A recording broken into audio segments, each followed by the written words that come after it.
Abby Strong. Well, new at 4, we're shining the spotlight on a local group that's doing great work for families in Utah County. The best way to help refugees is to be there, to be close to them, to be their friend. That's what I always say, because when you are their friend, you will know what they really need. Last night, organizers with Utah Valley refugees held an awareness night in Provo. The group helps people displaced from other countries establish a new life here in Utah. Their goal is to make those refugees self-reliant within 6 to 12 months by helping them find housing and employment. Many of the people they're helping right now are from Ukraine, as well as Africa and Latin America. To date, 12 of the refugees that have gone through the program have gone on to become homeowners here in Utah. If you'd like to make a donation or get involved as a volunteer, visit utahvalleyrefugees.org. All right, let's get back to our top story. A winter storm warning now in effect as feet of fresh powder builds in the mountains, delaying ski resorts and making for a dangerous backcountry. It's not just ski and riding season, but it's avalanche season, and that's no joke out there. A first for a Utah high school cross-country team. See who just won the national title. No one had even heard of us. We weren't even ranked going into the season.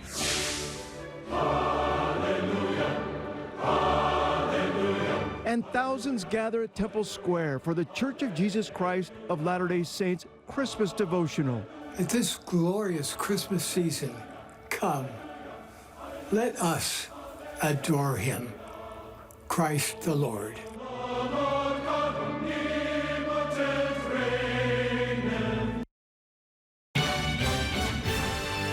KSL News at 10 starts now. A major winter storm hitting the state, bringing heavy snow to the mountains and wet and slushy roads to the northern valleys. Good evening, everyone. I'm Dan Roscoe. And I'm Debbie Worthen. The effects from this system aren't over. Avalanche danger remains high in the mountains, and we're expecting more heavy snow to continue through the night. In fact, we want to take a look at the roads. Wet, slick roads in the valleys along I-15 in the Layton area, and snow is coming down in the Cottonwood Canyons, where UDOT crews have been working to keep the roads clear. You're looking at Little Cottonwood Canyon, where ski resorts like Alta and Snowbird have seen nearly 2 feet of fresh snow just today. Yeah, take a look at all this snow right here. Alta had to delay today's opening by several hours due to avalanche mitigation, while Snowbird was only able to open one lift today due to natural avalanche activity.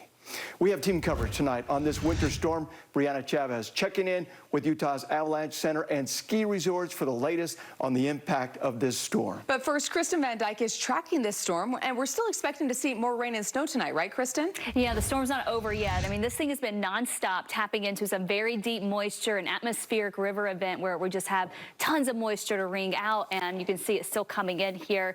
Just steady, nonstop rain along the Wasatch Front, and then snow coming down the mountains. The snow levels have actually increased up towards 7,000 feet, so even the Wasatch back seeing a switch over from snow to rain at some points.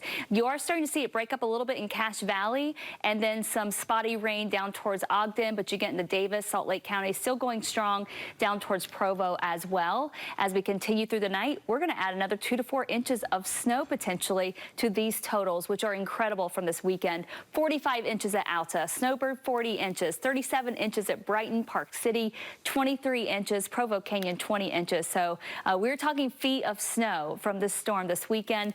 And for the liquid, Centerville over an inch, Salt Lake over an inch, and Draper almost half an inch, Layton at almost an inch. So it has been really incredible with those totals too. And we're going to pick up potentially another 0.05 of an inch to another 1/10 of an inch of rain tonight. Another storm on the horizon. I'm going to track that and let you know when this finally moves out coming up. Hey, we like the sound of that. Thanks a lot, Kristen. Well, this weekend storm impacting some ski resorts today. As we've been mentioning here, some were forced to delay opening as avalanche risk was high. News specialist Brianna Chavez live for us now. She continues our team coverage with more on the safety reminders from officials. Brianna. Yeah, guys, no snow in the valley, but lots of it up in the mountains. The Utah Avalanche Center reporting dozens of avalanches because of this storm. They're asking people to avoid avalanche terrain altogether. This weekend's winter storm bringing in lots of fresh powder across the Wasatch Front. We knew that the storm was coming in. Our teams have been preparing for it all week. Close to 40 inches of snow coming to Snowbird, delaying Sunday morning's opening. So due to ongoing natural avalanche activities, strong winds, and heavy snowfall, we made the decision to shut down all of our lifts except for Chickadee today. Chickadee is our beginner hill. With this storm, which was a blockbuster, we just knew the danger was going to go through the roof. The weekend storm causing high avalanche risks across northern Utah. Drew Hardesty with the Utah Avalanche Center says dozens of avalanches took place in the backcountry, both natural and human caused. Folks may not have the mindset that it's not just ski and riding season, but it's avalanche season, and that's no joke out there. These avalanches are big and not to be trifled with. Urging people to avoid all avalanche terrain. That's avoiding all slopes steeper than 30 degrees and avoid being underneath them because you can trigger them from the valley below. And while fresh snow may look inviting, resorts like Snowbird say safety is top of mind. And of course, we want to get our guests out on the mountain skiing, but looking towards tomorrow, we're going to keep assessing, keep seeing what terrain we can get open and see if we can get people out on the mountain, but the safety will remain our first priority. And Hardesty says that avalanche danger is going to be elevated throughout the week. We do have more tips and resources on our website, KSL-TV.com. Back to you. Yeah, be safe out there, but that fresh powder, boy, very inviting for skiers. Thanks a lot. Brianna Chavez live for us tonight. Stay in that loop with weather. Get the latest.